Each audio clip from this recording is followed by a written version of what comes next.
Cette émission est une présentation de la Corporation de développement économique de Victoriaville et sa région.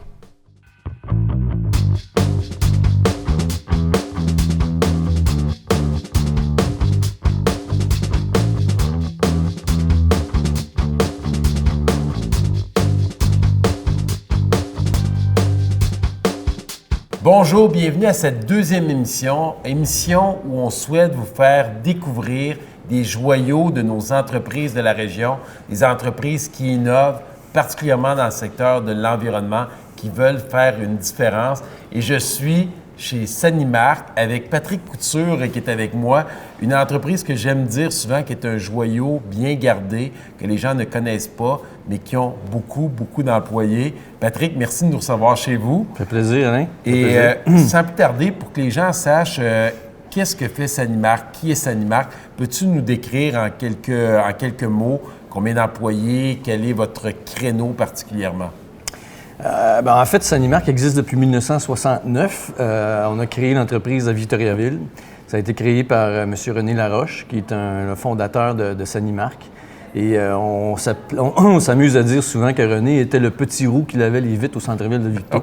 Et puis aujourd'hui, Sanimark est rendu une entreprise de 700 employés.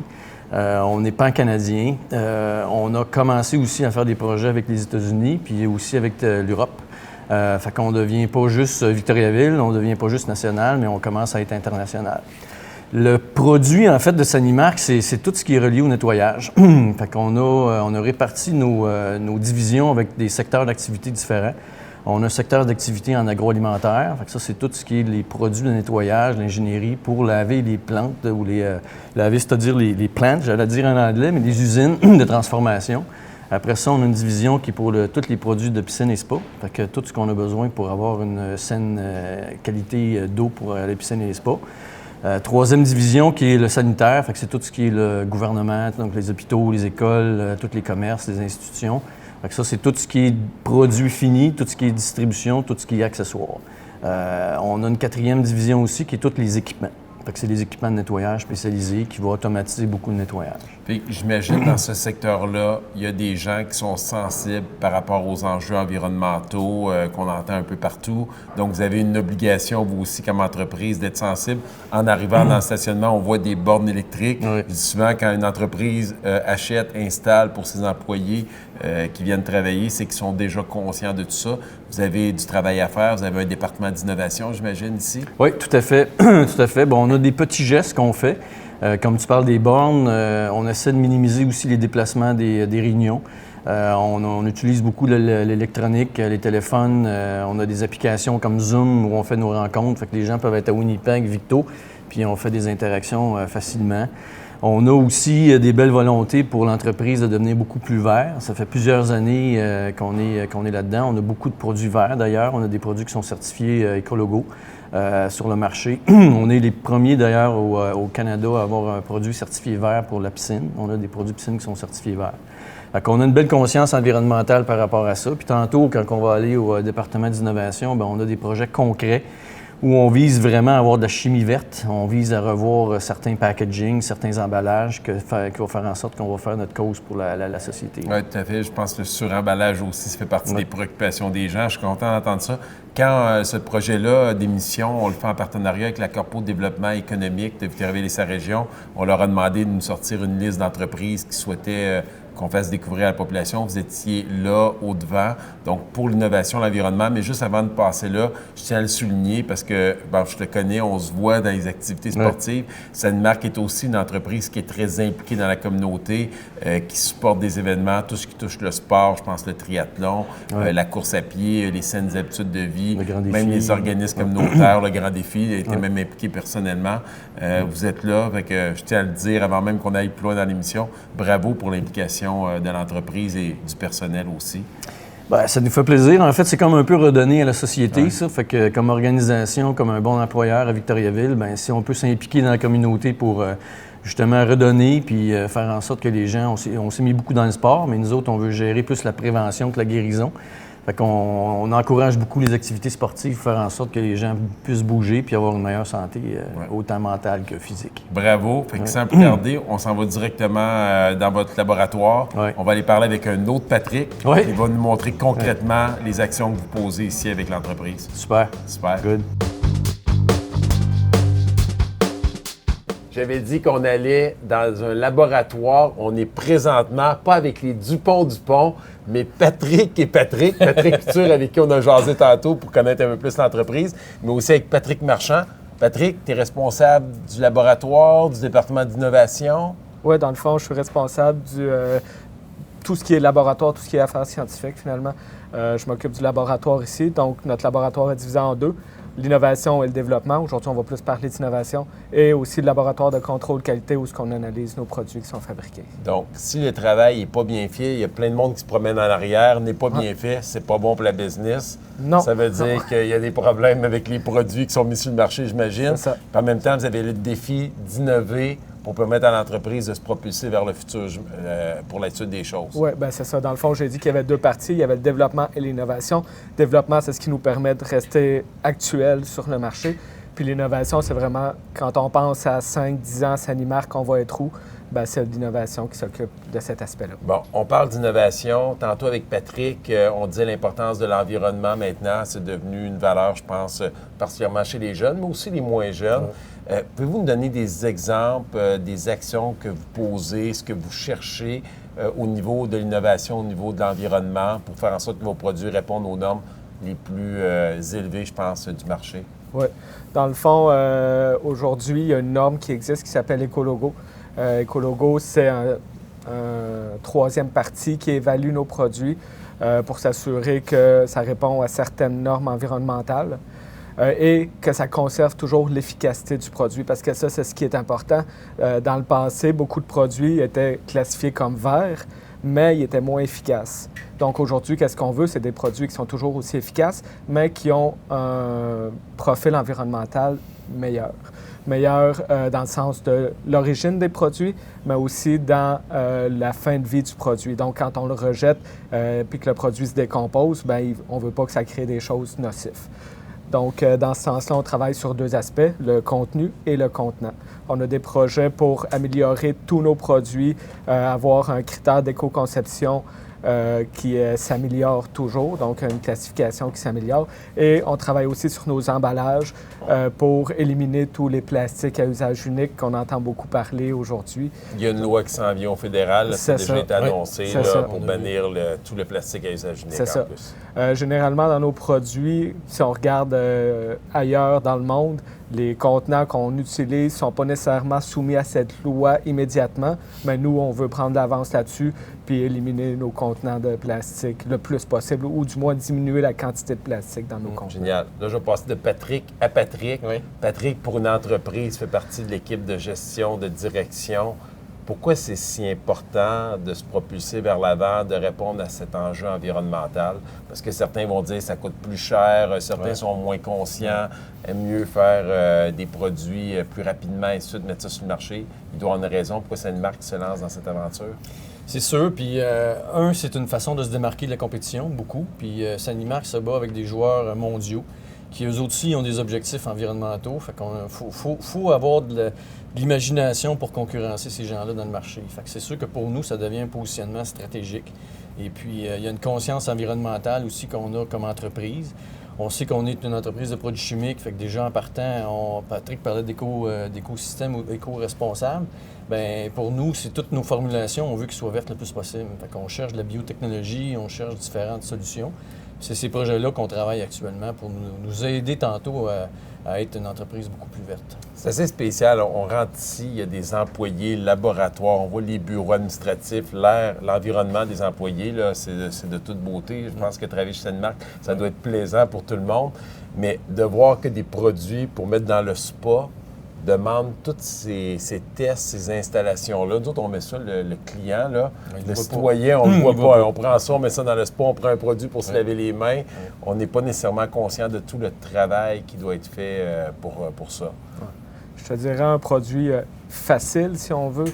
Quand on parle de l'idée jusqu'à la commercialisation, il y a de 500 à 1000 heures qui est mis de travail juste Attends un sur peu, ce peux-tu projet. répéter le chiffre? 500 à 1000 heures. 500 à 1000 heures Ouais. minimum Pour un projet facile. pour un projet qui est facile. Ouais, c'est Et ça. un projet qui est plus complexe. Ça peut aller à 3 ans, 5 ans. Ouais. Puis là, on ne parle pas de la réglementation parce que nos produits sont réglementés aussi par Santé Canada.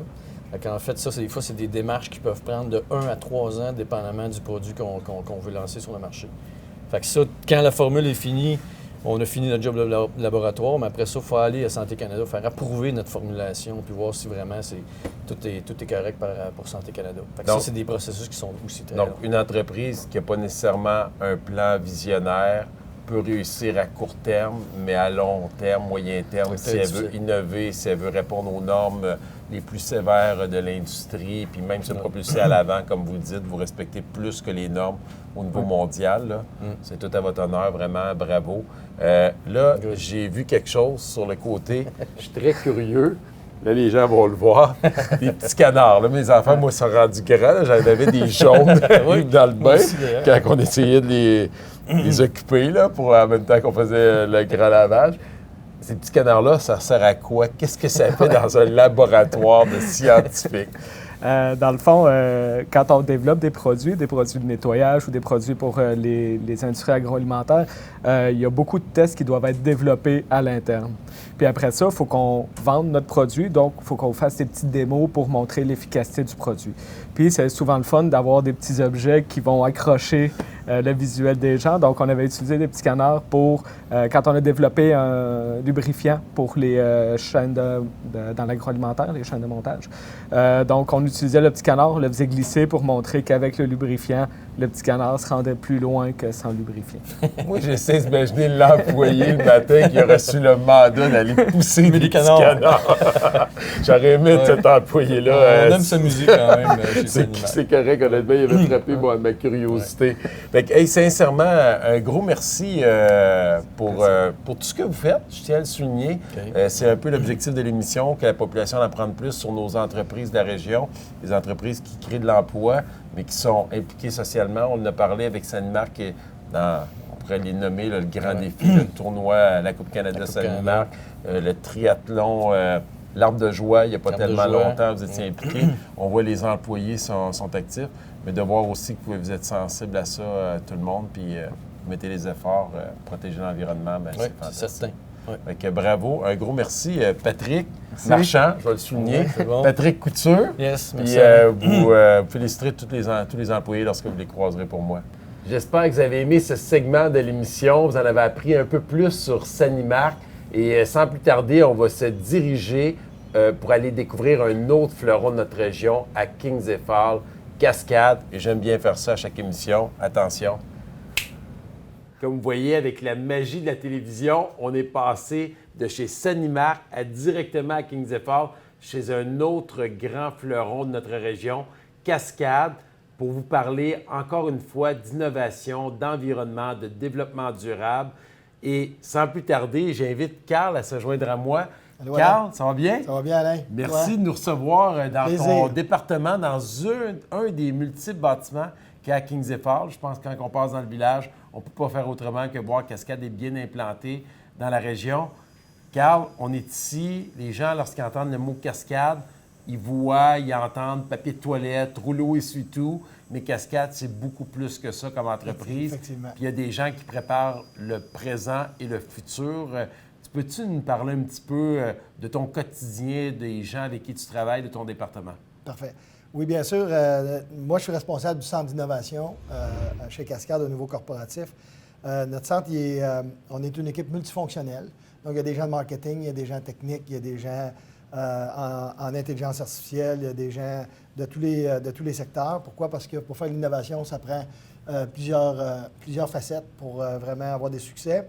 Donc, c'est une équipe qui regarde les innovations, pas aujourd'hui, on ne travaille pas sur les innovations tactiques, mais on travaille sur les innovations plus stratégiques, moyen et long terme. Et puis, quelques exemples que je vais te donner. On travaille, exemple, en intelligence artificielle. Fait qu'on va travailler en intelligence artificielle, comment on peut utiliser nos données pour améliorer notre efficacité opérationnelle. On va travailler aussi en intelligence artificielle au niveau de la chaîne d'approvisionnement. Donc là, on a un projet actuellement qu'on tente d'améliorer le transport. Donc, tout le transport qu'on fait chez nos clients ou à l'interne, souvent, on a des retours à vide. Donc, ça a des coûts, ça fait beaucoup de gaz à effet de serre. Donc, là, on utilise les données pour être capable de maximiser ou diminuer le plus possible notre millage à vide en maximisant tout le réseau routier qu'on a autant au Québec qu'en Ontario.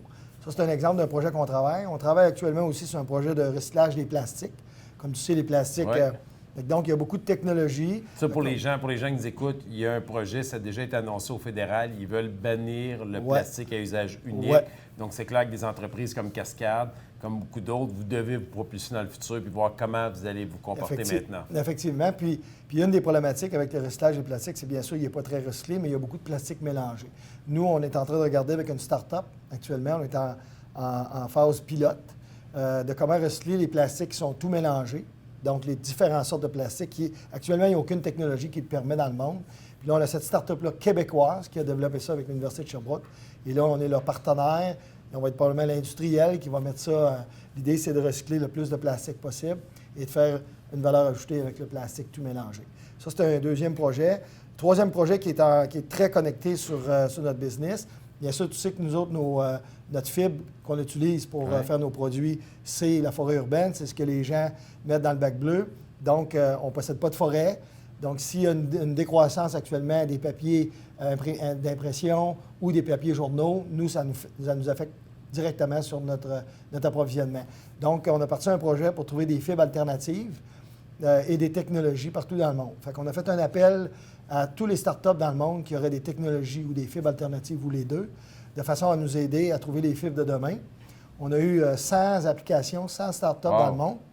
On en a présélectionné 30 qui étaient dans le scope du projet. On en a, avec toute l'équipe interne, des gens techniques, des gens de développement durable, ainsi de suite. On a sélectionné 10. Et de ces 10-là, la direction a choisi 5 startups à lesquelles on accélère l'idée, c'est de les emmener le plus près possible d'une collaboration. Donc, on peut voir, il y a je vais donner des exemples. Il y a tout le recyclage des cartons de lait, des cartons de jus, qui actuellement ne sont pas recyclés. C'est de la belle fibre pour nous autres. Il y a... Qu'est-ce que vous pourriez faire, là, juste pour que les gens comprennent cette fibre-là? L'objectif, c'est de l'emmener où par la suite? On pourrait refaire des papiers de toilette, des essuie-tout, parce que c'est de la fibre vierge qui a été blanchie. Quand vous regardez un carton de lait, il y a un film de plastique à l'intérieur, puis il y en a un à l'extérieur, mais à l'intérieur, c'est de la belle fibre que nous, on pourrait avoir accès. Depuis plusieurs années, on n'a pas accès à ça parce que les plastiques ne nous permettent pas d'être capables d'avoir accès Donc, vous créez un cycle, vous réutilisez la même matière et vous évitez d'en prendre de la matière pure et de recommencer de la rentrer dans le système. Exactement. Actuellement, il y a près de 20 000 tonnes de cartons de lait et de contenants aseptiques qui n'est pas recyclé au Québec. Qui se ramassent dans les sites d'enfouissement? Qui se ramassent dans les sites d'enfouissement, ou des fois, il est à l'exportation. Mais comme tu vois, aujourd'hui, les centres de tri sont en difficulté, fait que ces tonnes-là ne sont pas recyclées. Nous autres, on veut développer, on a une technologie qu'on pourrait aller chercher, avoir accès à la fibre, sortir le plastique et en faire une valeur ajoutée avec le plastique, puis les usines de Kingsey pourraient prendre la fibre. Fait qu'on parle d'un gros volume de fibres qui est actuellement dans le gisement des sites d'enfouissement qui pourrait devenir une source... Ça, c'est 3 exemples de projets très porteurs. On travaille avec des experts, des technologies, des startups, un peu partout pour accélérer l'innovation. Est-ce qu'on doit comprendre qu'une entreprise comme Cascade, sans innovation, sans une équipe de chercheurs comme vous qui faisaient ça au quotidien, la viabilité de l'entreprise à moyen long terme pourrait être à risque, nécessairement? Oui, définitivement. Personnellement, c'est ce que je crois. Si on est toujours dans le quotidien, parce que quand tu opères une entreprise, tu es souvent dans le quotidien, tu veux livrer des bons résultats, tu veux donner un salaire à tous tes employés. Par contre, pour être capable de penser dans 5 ans, dans 10 ans, il faut que tu te détaches des opérations. C'est pour ça que nous autres, on est une équipe qui est complètement détachée, dédiée 100 %. On n'est pas lié aux opérations. On n'est pas payé par les opérations. On est payé par le corporatif. Et puis nous autres, ça nous permet de prendre du recul, faire de la vigie, regarder vraiment les besoins des clients, des nouvelles technologies pour être capable après ça, de proposer à l'entreprise les technologies qui vont propulser Cascade de demain. Carl, un gros merci. Je pense que je pourrais rester comme ça pendant plusieurs heures à entendre tout ça. On avait 7 minutes avec toi, puis il y a une autre personne que j'aimerais vraiment interviewer pour qu'elle puisse nous parler de ce que fait Cascade au niveau du développement durable. C'est Marie-Ève Chapdelaine, que tu connais très bien. Très bien. Alors, un gros merci encore. Plaisir. Bravo pour ton travail. Bravo Merci à pour toute votre l'initiative. équipe. Puis je pense que les gens vont en connaître un peu plus sur ce que fait Cascade. On voit les camions sur l'autoroute, mais vous êtes une grande fierté pour toute la région au complet. Merci de prendre le temps. Ça fait plaisir. Merci. Et sans plus tarder, on va aller voir Marie-Ève. La magie de la télévision. J'ai changé Carl pour Marie-Ève, chef de l'aile. Ça va bien, Marie-Ève? Ça va très bien, merci. Merci de nous recevoir chez Cascade. Je suis ici avec toi parce que tantôt, on parlait avec Carl d'innovation, mais là, on va parler de développement durable. Cascade a une équipe de développement durable. Peux-tu nous en parler un peu plus? Bien sûr. Une équipe de 4 personnes avec des champs d'expertise différents, bien évidemment. On se complète comme équipe. Et notre mandat, nous, dans le fond, c'est d'assurer le leadership de Cascade en matière de développement durable. Ça ne doit pas être facile parce qu'il me semble que Cascade, on les voit toujours en haut de la pyramide de ceux qui sont à l'avant-scène. Donc, vous êtes là pour les monter encore plus haut? Oui, maintenir, monter. On est là pour veiller à ce qui se passe à l'externe. On est vraiment en train souvent d'évaluer le macro, qu'est-ce qui se passe au milieu international, pour essayer de voir c'est quoi les tendances, qu'est-ce qui s'en vient, puis sur quoi on devrait travailler. Donc, on essaie de voir, de prédire l'avenir, qu'est-ce qui s'en vient comme belle pratique. Le but étant qu'on demeure toujours à l'avant-scène dans les bonnes entreprises responsables. On fait figure de proue, on est souvent à la tête des palmarès, on est reconnu comme une entreprise responsable. Et c'est sûr que ça met une certaine pression pour qu'on demeure là et qu'on mette en place toujours des nouvelles pratiques, des nouvelles actions pour maintenir cette position-là enviable qu'on a heureusement. Je ne connais pas tous les employés de Cascade, mais d'après moi, c'est vous qui devez avoir le plus de pression dans toute l'entreprise parce que vous devez innover pour faire en sorte que Cascade reste à l'avant-scène de tout le secteur dans lequel vous êtes. Peux-tu me nommer une innovation en développement durable, un exemple concret de ce que vous avez emmené dans les dernières années? Je pense, mon premier réflexe de ce que l'on a entendu dans les médias, parce que c'est un peu spectaculaire, le programme pour les véhicules électriques que vous avez mis en place chez Cascade. Là, je pense que je ne connais pas d'autres entreprises qui ont été aussi loin que ce que vous avez fait. Alors, effectivement, je pense qu'on a vraiment fait notre place. Et étonnamment, parce que ce n'est pas notre secteur d'activité, on ne travaille pas en électrification des transports, on est une compagnie d'emballage de papier. Et là, on a voulu un peu influencer le marché et nos employés aussi à adopter des pratiques de vie plus responsables. Fait que c'est un programme qu'on a lancé destiné aux employés. On travaille bien sûr en arrière aussi à électrifier la flotte corporative pour que les véhicules de l'entreprise soient électriques ou hybrides rechargeables, pour que aussi nos gens qui se déplacent, comme les représentants des ventes, puissent se déplacer aussi avec des véhicules électriques. Mais ce programme-là a été pensé, dans le fond, pour influencer l'employé dans sa vie quotidienne. T'sais, on dit toujours que nous, on fait des super belles pratiques. On essaie toujours d'être à l'avant en mettant en place, par exemple, des programmes d'énergie renouvelable. On le fait avec le parc solaire à l'Aile-Lemaire, à Kings Phase. On veut mettre en place des bonnes pratiques d'entreprise. Mais là, on sentait qu'on avait quelque chose à faire aussi pour nos employés. Essayer de voir comment eux autres aussi dans leur vie, on en a 11 000 à influencer, qui peuvent aussi influencer leur famille, leurs amis, leur entourage. Donc, on a voulu faire un peu un effet boule de neige comme ça en créant ce programme-là, qui est destiné aux employés. C'est ça, pour que les gens comprennent, c'est que Cascade, tu me corriges, là, je ne suis pas un expert, je n'ai pas vérifié tout ça, mais ça m'est comme venu à l'esprit tout de suite. Cascade bonifie l'aide gouvernementale, du provincial, du fédéral, a installé des bornes électriques partout. Les employés peuvent se recharger gratuitement. Tout à fait. Donc, c'est un incitatif qui est très fort. Là. Oui, on offre un 2 000 additionnel aux subventions gouvernementales, ce qui a fait vraiment un effet multiplicateur. Les gens ont vraiment embarqué dans le programme. Des fois, c'est juste le montant supplémentaire qui faisait que ça pouvait faire pencher la balance dans ton achat. Donc, on est à peu près déjà, ça fait 2 ans que le programme roule. Québec, à toutes les semaines, si ce n'est pas tous les jours, des gens qui s'informent du programme. Donc, ça fait vraiment un effet monstre d'adopteurs. On est à peu près à 200 personnes qui ont décidé d'adopter le véhicule électrique jusqu'à maintenant. Et comme je dis, ça bouge toujours. Là. Fait que je te reparlerai la semaine prochaine et j'aurai un autre chiffre. Après moi, il y a des concessionnaires automobiles qui doivent être très, très, très contents. Oui, ça roule vraiment bien. Et on vient de finir l'installation en Ontario. Et là, le but étant qu'on va installer des bornes de recharge partout et offrir ce programme-là d'aide financière partout à nos employés en Amérique du Nord.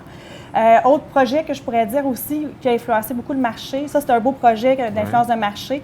Je dirais aussi que c'est le plan d'action en développement durable. C'est le rôle de l'équipe de développement durable. Parle-moi de ça, ça m'intéresse, parce que c'est beau les actions, mais il faut qu'il y ait des gens qui aient pensé, qui aient mis en place une vision, qui aient mis en place un plan d'action pour que des choses se fassent de façon concrète. Oui, on a un plan d'action stratégique, dans le fond, en fait, on était probablement des premières entreprises privées à faire ça. On a lancé notre premier plan d'action en 2010. Donc, on a déjà 10 ans d'expérience avec nous pour pouvoir essayer de comprendre où on s'en va avec ça. On travaille sur des indicateurs de performance clés. Il y a des équipes en place qui ont le mandat de faire avancer les dossiers pour qu'on puisse atteindre nos objectifs par rapport à ces indicateurs de performance-là. Et nous, l'équipe de développement durable, on est là pour faire le lien entre les différentes équipes, s'assurer qu'on va atteindre nos objectifs. Et puis, en fait, toujours faire emmener des réflexions, toujours envers de nouveaux enjeux. Des fois, il y a des nouveaux enjeux qui arrivent et puis on va essayer de voir comment on peut les inclure aussi dans notre plan d'action en développement durable. Est-ce que c'est difficile de mobiliser les gens à l'intérieur de l'entreprise? Parce que ça, je me fais poser la question. Alain Reyes venait de Victoriaville, l'ancien maire, là, le député. Puis on arrive à des endroits, puis tout le monde veut bien faire, mais ils ont de la difficulté à faire changer les mentalités. Moi, j'ai toujours dit, j'ai le sentiment que si les gens sont ouverts plus rapidement, la culture est bien installée, c'est-tu la même chose en entreprise? Oui, je pense qu'il y a toujours un rôle d'éducation à faire aussi.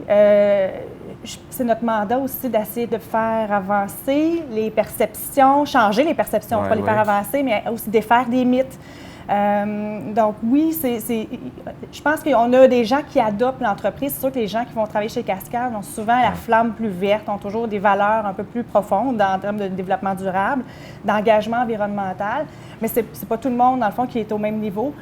L'objectif, un peu, c'est d'essayer d'emmener les gens à avoir des réflexions, des discussions. Donc, oui, on répond à beaucoup de questions aussi dans notre quotidien, l'équipe de développement durable, dans des questions qui peuvent être aussi basiques. Est-ce qu'un set de lumière, ça se récupère ou je mets ça dans le bac ou j'envoie ça au vidange? Que quelque chose d'un peu plus sur les plastiques, on a souvent des questionnements. Donc, on est là pour accompagner aussi nos gens à l'interne, pour essayer de les faire évoluer dans des discussions ou en fait dans des réflexions personnelles aussi.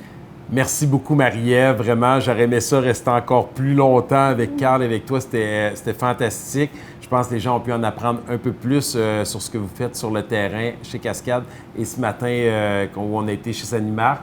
Les gens qui écoutaient l'émission, j'espère que vous avez apprécié cette deuxième émission qu'on vous a concoctée avec la TVCBF, que je tiens à remercier, et la Corporation de développement économique de Victoriaville et sa région qui nous accompagne dans ce beau projet. Si vous avez aimé, je vous invite à partager l'émission, à en parler avec vos amis. C'est encore un plaisir. On se revoit le mois prochain. Bye-bye. Cette émission est une présentation de la Corporation de développement économique de Victoriaville et sa région.